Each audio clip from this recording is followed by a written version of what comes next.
네, 안녕하십니까. 법무법인 세종의 홍명종 변호사입니다. 아마 벌써 9일째 맡고 있는 이 좋은 포럼에 초대해 주시고 이렇게 제 부족하나 제가 고민했고 좀 평소에 좀 정리해봤던 그런 생각들을 또 여기 계신 여러 관계자분들, 전문가분들하고 공유할 수 있는 기회를 갖게 돼서 정말 기쁘고 보람있게 생각을 합니다. 대표님을 포함해서 관계자분들께 초대해 주셔서 감사하다는 말씀 드리고요. 굉장히 제가 드리고 싶은 말씀을 다 드리려고 하면 1시간도 부족하고 2시간도 부족하지 않을까 생각이 되는데 30분 만에 어떻게 이 말씀을 다 드리지? 이런 생각이 드는데, 그래서 아마 책무구조도 제도에 대해서 굉장히 정보가 이해가 많으신 분도 아마 있을 수 있고 조금 생소한 분도 있을 수 있을 것 같은데, 그래서 그런 제도 자체 내용에 대해서는 아마도 여러 자리에서 접할 기회도 있으시고 또 경험도 있으실 것 같아서 저는 좀 새로운 측면에서, 새로운 앵글에서 저런 시각도 가질 수 있겠구나라는 그런 측면에서 좀 말씀을 좀 드려보면 어떨까 싶거든요.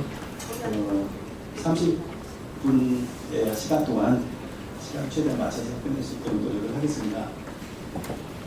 우리나라 금융회사의 지배구조 및 내부 통제 변천사를 잠깐 정리해봤거든요. 63년부터라고 하면은 60여 년 된 것 같습니다. 상법이 제정되고 감사제도가 도입됐고요. 그 뒤에 감사위원회 제도가 도입됐고, 또 랜던 사태 이후에 도입된 내부회계 관리제도가 또 우리나라에 도입이 됐었고, 그리고 금융회사의 지배구조나 내부 통제는 더 중요하다는 인식들 하에서 기존의 각 법에 흩어져 있던 제도들을 모아가지고 지배구조법이 또 제정이 됐었습니다. 그리고 그 뒤에 2018년, 19년을 거치면서 사모펀드 사태들이 계속 있었고요. 또 DLF, 불안정판매 사태, 이런 사태들이 소송으로 진행이 되면서 굉장히 사회적으로 좀 쟁점이 됐었죠. 이런 사태는 책무구조 제도가 도입되고 시행되는 직접적인 배경이 하나가 됐던 것 같고요. 그 뒤에도 ELT 사태라든가 그리고 은행을 중심으로 해서 금융회사들에서 끊임없이 많이 경우 횡령사고 같은데, 횡령사고 이외에도 개인사고라든지 절도사고 여러 가지 형태의 금융사고들이 발생을 해서 사회에 여러 가지 우려를 주기도 했습니다. 그래서 그런 것들이 계속 배경이 되고 계속 변화를 해오면서 2014년 7월경에 지배구조법에 지배구조 측면보다는 내부통제에 가까운 제도 같은데 책무구조라는 이름의 제도가 도입이 되었습니다. 제가 생각을 하기에는 삼선 내부통제 방어체계라고 하잖아요. 삼선 방어체계에서 중대한 수정 내지 변경이 있는 게 아닌가 이런 생각을 좀 해봤습니다. 지배구조하고 내부통제 개념이 항상 좀 이렇게 정리를 좀 하고 싶더라고요. 근데 지배구조와 내부통제는 같은 어떤 실체의 어떤 다른 면이 아닌가, 동전의 앞뒤 같은 관계가 아닌가 이런 생각을 좀 많이 해봤습니다. 지배구조가 어떤 제도적인 틀, 어떻게 보면은 그 조직이나 기능 간의 아레날 체계라고 하면은 내부통제는 그것이 현장에서 실제로 구현되는 방법 내지 작동 메커니즘 같은 것 같습니다. 가장 기본적으로 지배구조가 튼튼해야지 내부통제가 당연히 효과를 발휘할 수 있을 거라고 보고요. 또 내부통제 역시도 그게 잘 작동해야지 우리가 원래 기대하고 의도하는 지배구조가 잘 발현될 수 있을 거라고 생각합니다. 지배구조는 달의 밝은 면처럼 굉장히 연구도 많이 돼 있고 또 글로벌한 또 주제이기도 하고, 그래서 우리의 어떤 상법의 대부분 내용들이 다 지배구조에 관한 것들이잖아요. 근데 또 반면에서 내부통제는 이 책무구조도 제도가 도입되고 제도화되기 전까지는 거의 어떤 이런 연구가 안 된 분야가 아닌가라는 생각이 들거든요. 근데 이제 수레 두 바퀴처럼 지배구조와 내부통제는 균형과 밸런스를 가지고 조금 연구되고 제도화될 필요가 있다고 저는 생각을 좀 합니다. 그래서 내부통제는 달의 어두운 면이 좀 표시를 해봤거든요. 제가 이제 코로나가 심해지면서 은행에 있을 때 강제적으로 시간이 주어지다 보니까 은행에서 참 많이 고민을 해본 것 같거든요. 특히 내부통제 분야에 대해서 굉장히 많은 좀 고민을 해본 것 같은데, 그 고민했던 내용들에 대해서 다른 사람도 똑같은 고민을 할 거기 때문에 내가 고민했던 거를 글로서 정리를 해서 다른 사람하고 좀 나누고 싶다는 생각이 좀 많이 들더라고요. 그래서 책을 여러 번 좀 이렇게 조절을 해봤는데 금융법에 관한 부분도 있지만 주로 내부 통제 또는 지배구조 또 금융법의 여러 가지 이슈에 대해서 좀 해보려고 했던 것 같습니다. 밑에 세 가지 책은 이제 제가 의뢰에 있을 때 저희 직원들하고 직원들의 좀 전문성을 좀 높여주고 싶다는 생각으로 여러 가지 실무서를 좀 같이 조금 이렇게 고민을 해본 부분인데요. 혹시 이 자리에 계신 분 중에 제 책에 관심 있는 분 있으면 제공하면 많지는 않을 것 같은데 따로 연락을 주시면은 제가 구해볼 수 있도록 하겠습니다. 책무구조도 제도는 네 가지 측면에서 한번 생각을 해보면 좋겠다는 생각을 했습니다. who, why, what, how. 뭐 where나 when은 뭐 이미 시행됐기 때문에 의미가 없는 것 같고요. 이 네 가지 앵글에서 좀 생각을 해보면 좋겠다는 생각이 드는데 who의 측면에서는 중요한 거는 외국에서 많이 이름되는 토네터탑의 개념인 것 같습니다.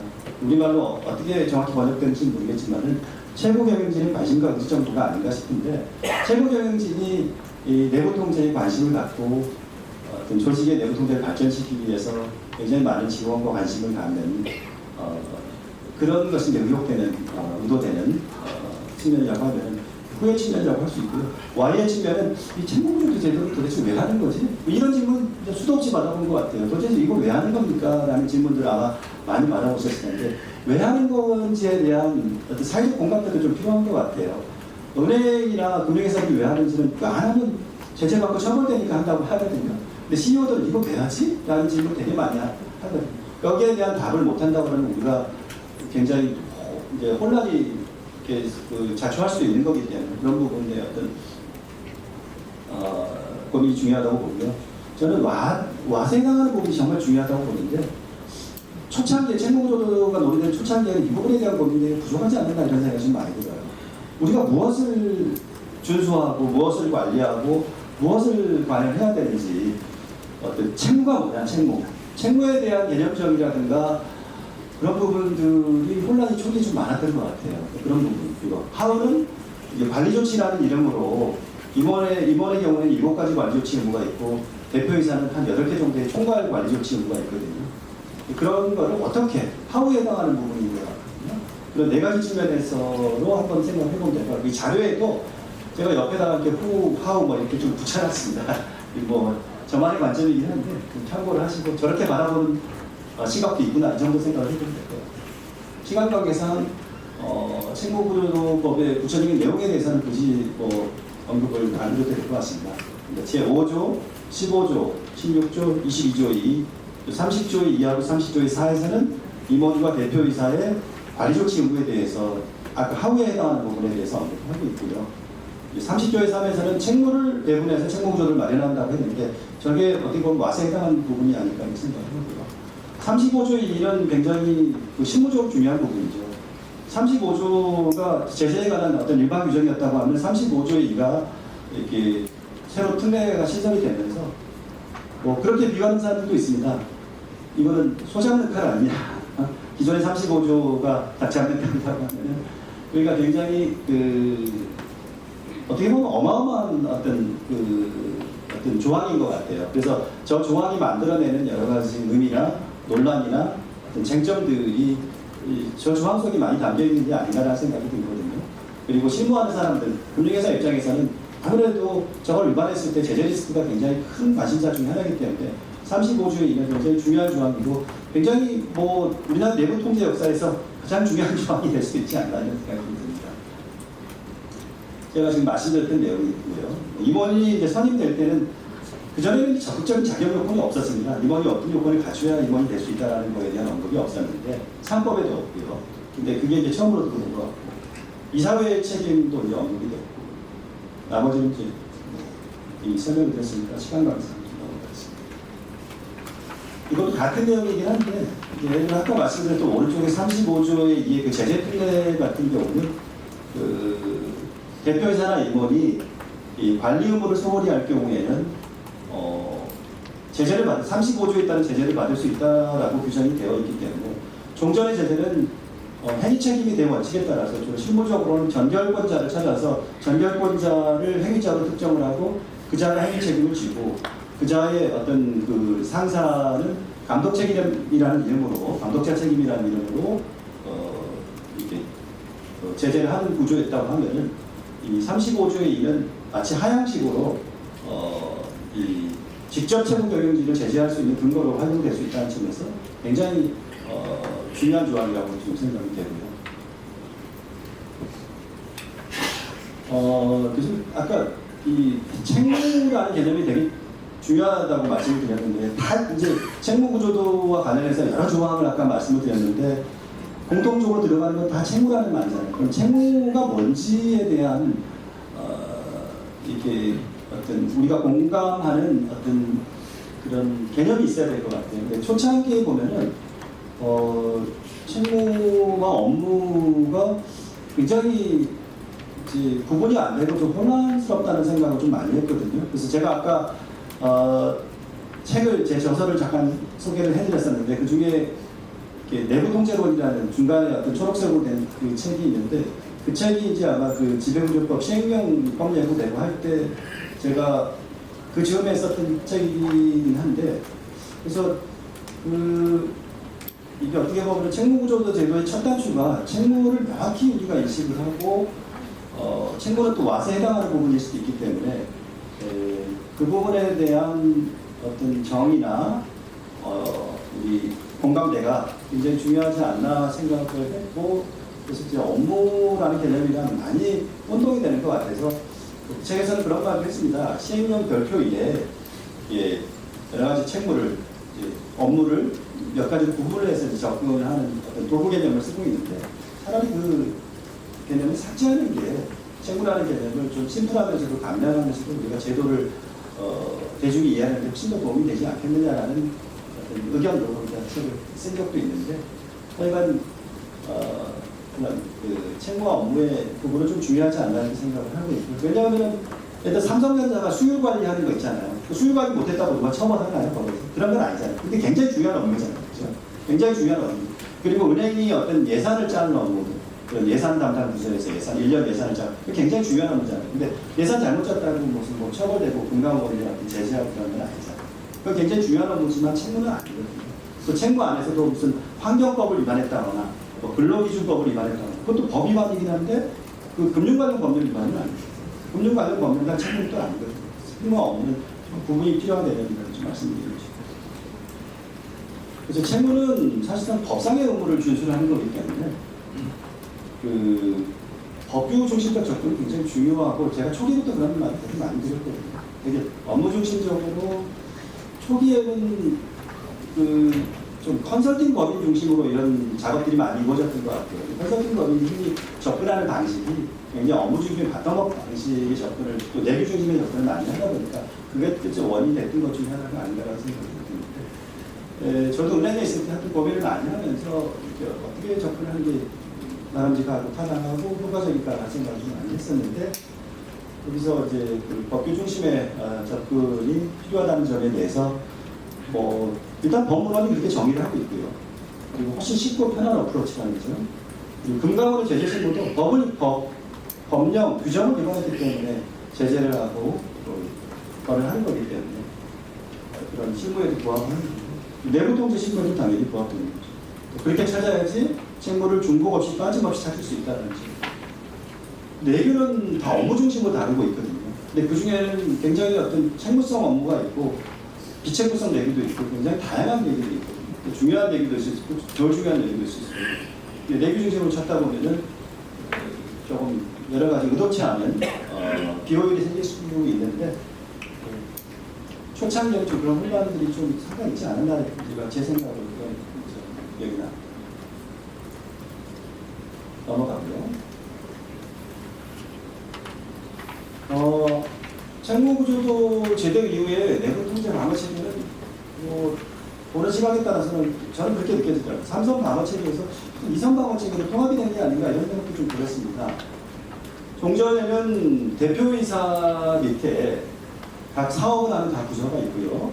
일선 방어 개념이겠죠. 그리고 준법감시라든가 CISO라든가 CRO, 자금세탁 방지를 담당하는 CAO라든가 소비자를 담당하는 CCO 이런 이선 방어자들이 각자의 영역에서 이선 방어 통제를 하는, 그리고 감사는 이제 삼선 방어자로서 통제를 하는 그런 개념이에요. 대표이사 밑에서 이제 그렇게 그래서 했다고 하면은 대표이사가 스스로 내부 통제 책임자라는 인식이 되게 약했던 것 같아요. 그리고 일선 방어자인 그 각 사업부서 사람들의 경우에도 내부 통제는 자기들이 하는 게 아니고 내부 통제 부서에서 자기들한테 해주는 개념이라는 생각이 가겠던 것 같은데, 이제는 그 준법감시의 역할이 사실상 일부는 대표이사에게 갔고 또 일부는 각 임원들한테 간 게 아닌가 이런 생각이 들거든요.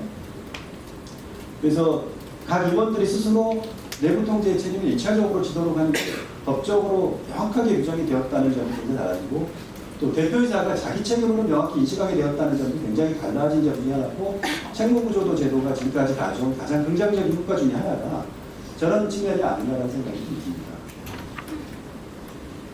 그리고 내부통제위원회라는 이사회의 위원회가 또 새로 신설이 되었다는 것도 특징이 있고, 이 부분도 시간 관계상 넘어가겠습니다.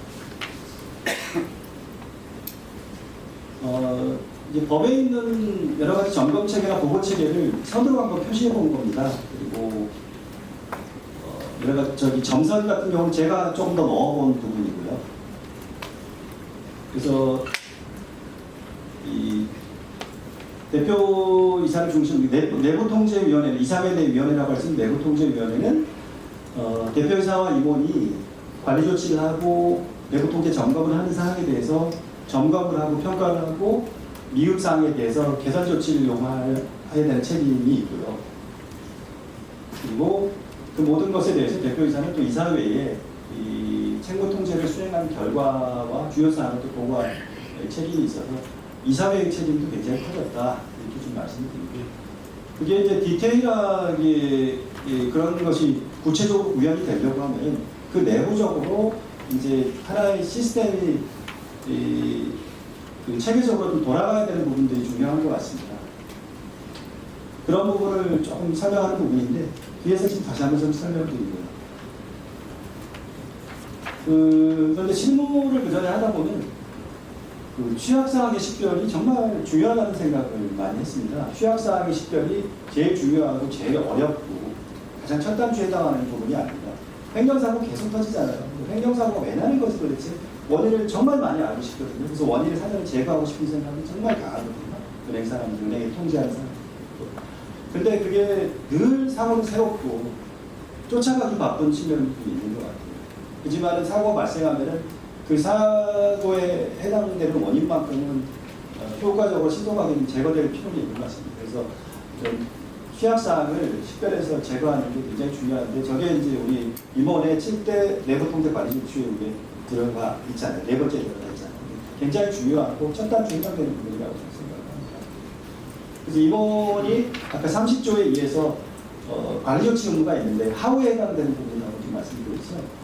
임원이 자기의 책무와 관련해서 적정한 기준을 마련할 의무가 있고요. 적정한 기준은 자기 책무와 관련해서 내규를 만들라는 얘기입니다. 적정한 내규를 만들고 또 전산화가 가능하면 전산을 하라는 얘기고요. 전산화가 어렵거나 다른 방식으로 통제가 필요한 최소한 절차를 만들라 이런 개념이라고 볼 수 있고, 저게 이제 내부 통제 용어로는 설계 통제라고 볼 수 있을 것 같거든요. 2번과 3번은 굳이 저렇게 구분할 필요가 있었을까 이런 생각이 듭니다. 2번과 3번은 약간 운영 통제적인 부분인 것 같아요. 그래서 그 설계된 통제 구조 하에서 직원들이 또는 그 구성원들이 내부 통제 기준이나 법령 등을 충실하게 준수하고 운영하는 그 모니터링하는 그런 책임이라고 볼 수 있고요. 네 번째가 아까 취약사항, 미흡사항이라고 말씀, 저 부분이 제일 어렵고 중요한 부분인 것 같아요. 첫 단추인 것 같고요. 그런 부분들. 대표이사도 역시 광범위한 위험 요인이나 취약 분야를 점검해서 그것을 개선할 책임이 또 있습니다. 이 부분도 설명을 드리는 의미에서 넘어가겠습니다. 계속 말씀드리지만은 실무적으로 이제 생각을 해보면은 그 내부 총재 취약사항, 미흡사항을 찾아서 그거를 시정하고 개선하는 게 결국 내부 통제의 핵심이거든요. 그래서 제가 여실을 담당하고 있다, 또는 제가 뭐 신탁 분야를 담당하고 있다, 또는 WM을 담당하고 있다 하면 제가 준수해야 되는 여러 가지 법규들이 있을 겁니다. 그리고 많은 사람들이 그 법규를 준수하지 못해서 여러 가지 검사 제재 리스크에 노출되는 그런 부분이 있고, 그 중에서도 핵심적인 책무들이 있을 거거든요. 근데 그런 부분에 대해서 우리가 앞으로 어디서 무엇을 또 위반해가지고 이렇게 큰 이슈가 될 수 있을까, 이런 부분에 대한 고민들이 많아요. 있을 수밖에 없는데, 예를 들어서 최근에 뭐 개인정보 관련 사고라든가 뭐 IT 해킹 사고라든가 이런 부분이 굉장히 리스크가 커졌잖아요, 사실은. 그런 부분들이 굉장히 큰 어떤 취약점 중에 하나가 아닌가 이렇게 생각을 하는데, 그런 거를 미리 담당 책무 중에 그런 영역이 있다 보면 미리 인식을 하고 상당한 주의를 가지고 아까 말씀드렸던 7가지 관리 조치 의무를 다할 필요가 있다, 이런 말씀을 좀 드렸고요. 이 책무 구조도 시스템 또는 책무 통제 관리 시스템을 구축하는 기본 원칙이라고 하면 실무자보다는 책무 경영진의 관심과 의지가 굉장히 중요한 것 같고요. 책무의 배분 자체보다는 지속적인 이해 그리고 효과적인 준수가 정말 중요합니다. 그리고 책무를 지속적으로 이해하는, 사례 중심으로 이해하는 그런 책무 정보 관리 체계가 되게 중요한 것 같거든요. 책무는 법상의 의무이기 때문에 비법률가인 일반 직원들, 임원들이 이해하기는 좀 어려운 부분이 있습니다. 근데 사례로 취약사항 중심으로 그 책무를 이해하고 지속적으로 이해하고 관리를 하려고 그러면은 여러 가지 금감원의 제재 사례라든가 유권 해석 사례라든가 비조치 의견 여러 가지 뭐 이런 세미나의 어떤 자료라든가 논의된 내용들도 중요한 책무 정보가 될 수 있다고, 그 책무 정보에 대한 지속적인 이해가 되게 중요하다고 보거든요. 그리고 그 이해를 했으면 그걸 준수하고 관리하고 에비던스 증빙을 이제 남겨놔야 됩니다. 상당한 주의의 증빙을 남겨놔야 될 관세가 되게 중요하다는 거예요. 그래서 저는 이 3가지 동심으로 이렇게 표현을 해봤고요. 책무를 배분하고 기술하는 것도 중요하지만은 그 책무를 사례 정보 중심으로 지속적으로 이해하고, 또 왜 그런 말씀을 드리냐면, 제가 은행에 있을 때 보면은 어떤 직원에 따라서는 자기가 담당하는 업무의 규정이 바뀐지도 모르고 옛날 규정에 따라서 계속 일하는 친구들도 있고, 그러면 큰 실수할 수 있거든요. 그리고 중요한 유권 해석이 몇 달 전에, 1년 전에 있었다는 거를, 근데 정부가 그 유권 해석 포탈에 올려는 놓는데 체계적으로 찾아보기가 좀 어렵게 돼 있어서 부지런한 친구들은 다 찾아보고 어떤 중요한 유권 해석이나 비조치 의견이 있다는 건 아는데, 근데 이제 그것도 부지런하지 않은 친구들은 그런 게 있는지도 모르거든요. 또 굉장히 종전에 잘못된 어떤 해석과 관행에 따라서 큰 실수를 할 수도 있는 거거든요. 그러니까 사례 중심으로 지속적인 이해를 하는 책임도 이게 중요하거든요. 책무 관리 시스템은 마치 내부회계 관리 제도처럼 에비던스를 가지고 상당한 주의를 가지고 상당한 주의를 임원이 다했다라는 증빙을 갖춰놓고 금감원이 검사를 나오면 우리가 이렇게 했습니다라는 에비던스를 보여줄 수 있고, 금감원은 그걸 보고 충실히 했네, 어떻게 했네, 너무 현실적이네, 아니면 좀 실질적으로 충분한 주임을 다 했다고 하면 뭐 여러 가지 판단할 수 있겠죠. 그럼 그 증빙이 필요하거든요. 그런 증빙을 관리하는 체계가 실무적으로 굉장히 중요하겠죠. 그걸 다 디지털화하고 그런 부분들이 되게 뭐 은행이나 금융회사들이 많이 하고 있는 걸로 알고 있고요. 이유가 있습니다. 이제 그 자기 책무가 여러 가지 책무가 있을 수 있는데, 그 책무에 대해서 임원이라고 하는 7가지 관리 조치 의무인데, 앞에 4개의 관리 조치 의무가 되게 중요하다고 아까 말씀을 드렸는데요.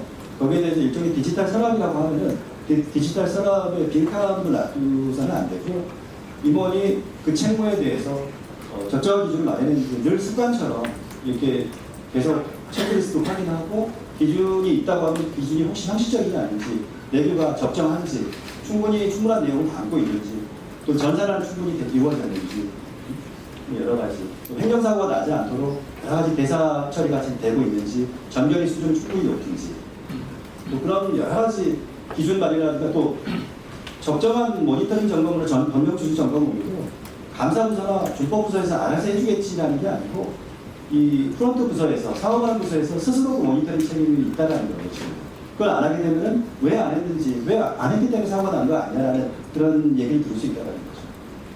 나머지는 있습니다. 아까 35주의가 중요하다고 했는데, 그 중대성 요건, 상당성 요건이라는 이유가 많이 논의되고 있는데, 되게 여기에 대해서 이제 그 명확한 기준이 법무론상으로는 안 나타나 있다 보니까 좀 여기서 중국 팀장도 나와 계시지만 시장에서는 약간 좀 세면 좀 공포감이 있는 것 같아요. 어떤 제재에 대해서. 그래서 그런 어떤 그 것들에 대해서 조금 약간 사람들이 밸런스를 가지고 균형감을 가지고 좀 갈 필요가 있다는 생각이 좀 자주 들었습니다. 이게 중요한 주제인데 시간 관계상 충분히 말씀드리기 좀 어려울 것